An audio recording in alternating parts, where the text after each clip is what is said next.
In the small town of Dima, many years ago, there lived two brothers who were opposites in every way.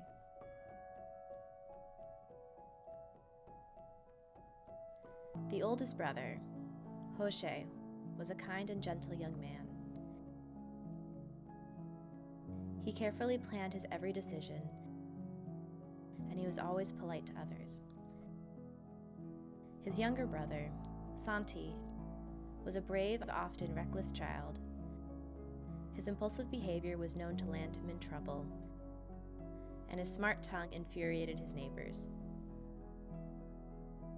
One day, as the brothers were walking home together, they took a shortcut past the nearby Balzola caves. While Jose was enjoying their beautiful surroundings, his brother, Santi, was concocting another mischievous scheme.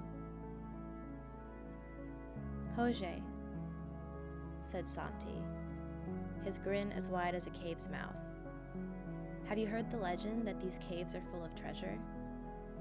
All we have to do is kill Sugaar, the creature that guards it." Jose shook his head, continuing on the path home. "Everyone knows the caves are dangerous. Even if the legend is true, it couldn't possibly be worth the risk," he said. But Santi was determined.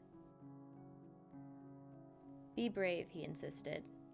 "If we find the treasure, we'll be rich."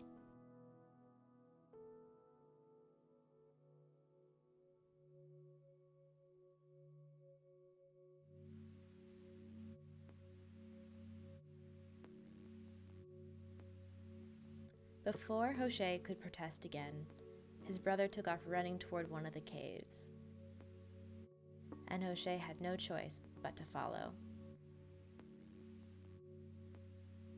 He couldn't leave Santi alone and in danger. Sure enough, just as the brothers stepped inside the cave, they came across the largest snake they'd ever seen.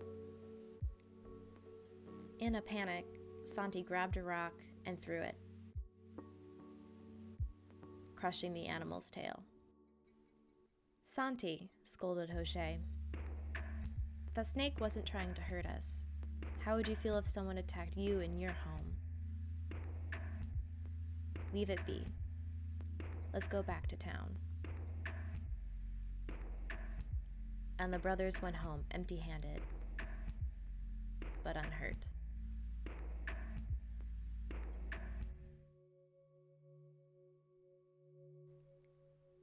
Years passed, and the boys grew into men with their own goals and ambitions. As adults, they were more different than ever before. Santi remained in Dima, where he struggled to find his purpose. Meanwhile, Jose's work took him far from home, where he found success and fortune beyond his imagination. Despite his newfound riches, however, he still felt a loss that he couldn't quite name.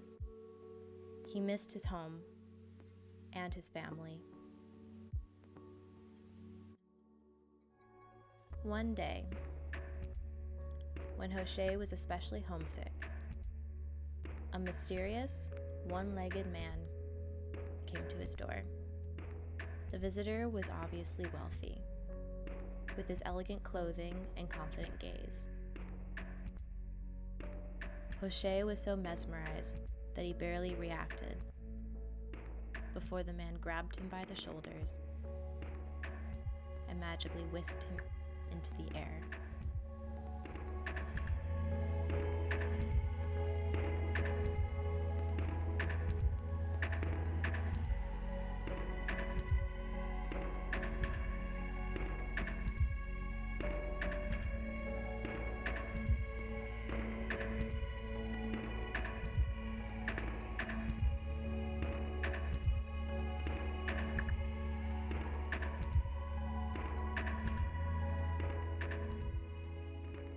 When the two men came back down, they were miles away.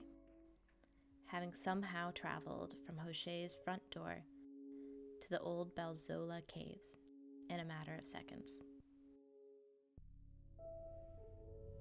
"Why have you brought me here?" Hoché demanded of the stranger. "I have brought you home," explained the man,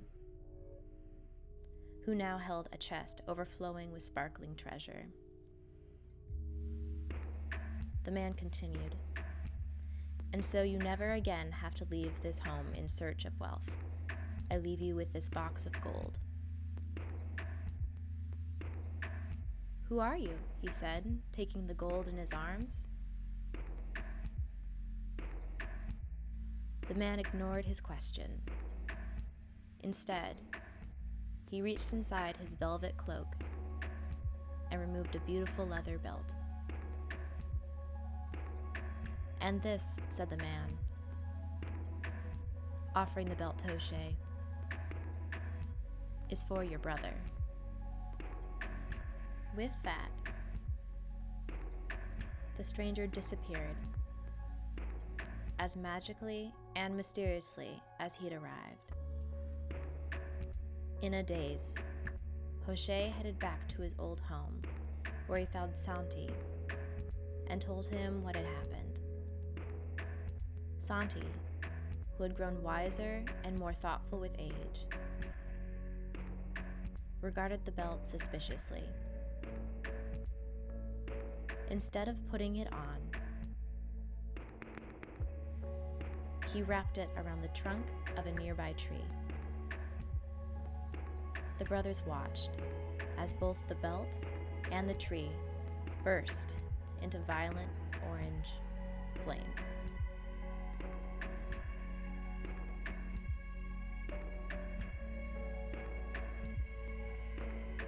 At once, Hoché and Santi knew the identity of their mysterious benefactor.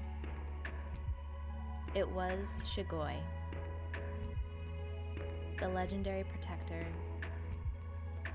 of the Balzola caves, who Santi had thoughtlessly attacked all those years ago.